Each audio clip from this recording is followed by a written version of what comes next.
Good evening. We begin tonight with a tragic update to a crash that happened last week in Bonnyville. Police say an 11-year-old boy who was a passenger in a van struck by a motorcycle has died. Now, last Tuesday evening, a man driving a motorcycle at a high rate of speed slammed into the side of the minivan after failing to yield.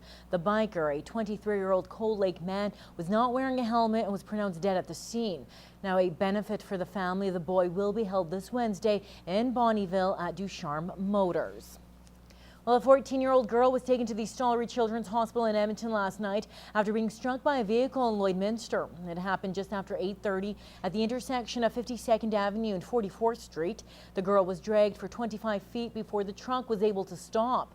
Police say the girl is in stable condition. Now, the driver of the vehicle is cooperating with the investigation. Officers are trying to determine if the weather or the sun contributed to the incident. Well, it's a big day for the future of healthcare in Lloydminster. Both health ministers from Alberta and Saskatchewan were in town signing a memorandum of understanding. Now, they say they will be a part of the planning process for healthcare issues in Lloydminster. Now, Annika Notveit has more. It's been years in the making, the bi-provincial working group getting the attention of both governments with the issues Lloydminster and the area faces with healthcare. The Health Minister of Alberta, Fred Horn, says today was an achievement and all about both governments getting up to speed. The work that's been done to create the plan is going to be, it's a sustainable plan. It's something that we'll be able to, when I go to Treasury Board to ask for money for the health budget, when it comes to Lloydminster, I'll be able to point to the very good plan that was developed. Minister Tim McMillan says he deals with a lot of issues, but this one hits close to home. It's an issue that I guess my family sees on a regular basis, and I think that is very helpful when we're looking at an issue as complex as working with two provincial governments to get meaningful health care in a community. $3.1 million in funding is being given jointly from both governments. The money is going to 3 areas, a 3rd operating room at the Lloydminster Hospital, improvements toward home care, as well a new primary care centre at Co-op Plaza, which is going to be redeveloped, and that will allow more people to get care in the community for things that in the past they might have had to go to the hospital to receive. And Mayor Rob Saunders says a lot of the preliminary work has been done with the report and the MOU, but the bi-provincial working group isn't finished yet. We will be convening in September to start our work and continue on with the committee. It will be called a Healthcare Services Steering Committee, and a lot of the same members will be engaged in that process. Our work isn't done.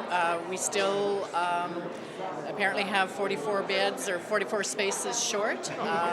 We didn't hear anything about that today. There is, however, a process in place to see that happens. Annika Notveit, Newcap News. Well, it was a tragedy that shook the entire community 1 year ago. 6 teens lost their lives in a collision with a semi-truck south of Lloydminster. Now, yesterday afternoon, an event was held at Bud Miller Park as friends, family, and community members gathered to remember Aimie Hurley, one of the lives lost. She was all about singing, and she was all about family. She always liked to have all of her family around her at all times.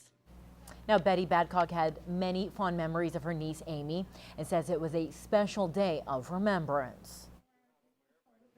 This is more like a celebration of our 14 years that we did have with her, and we just want to give back to people like Aimie wanted to do. She was all about giving to other families. You are the best friend I've ever had.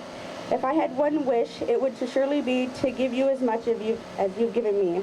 We know in our family Aimie will never be forgotten. She was a joy. Now, all proceeds throughout the day went to sponsor activities for children in the Big Brothers Big Sisters program. Well, a smash and grab over the weekend has employees at a local liquor store cleaning up. A truck was driven through the front of the business early Saturday morning. Now, RCMP retrieved this surveillance video from the liquor junction on 18th Street. A Dodge truck was used to drive through the front of the store to get access to the liquor inside. Now, the suspects then fled in a Silverado pickup truck. Police say both trucks were stolen from the 3900th block of 52nd Street. The suspects are still on the loose. Now, anyone with information on this incident is asked to call the Lloydminster RCMP detachment at 306-825-6350.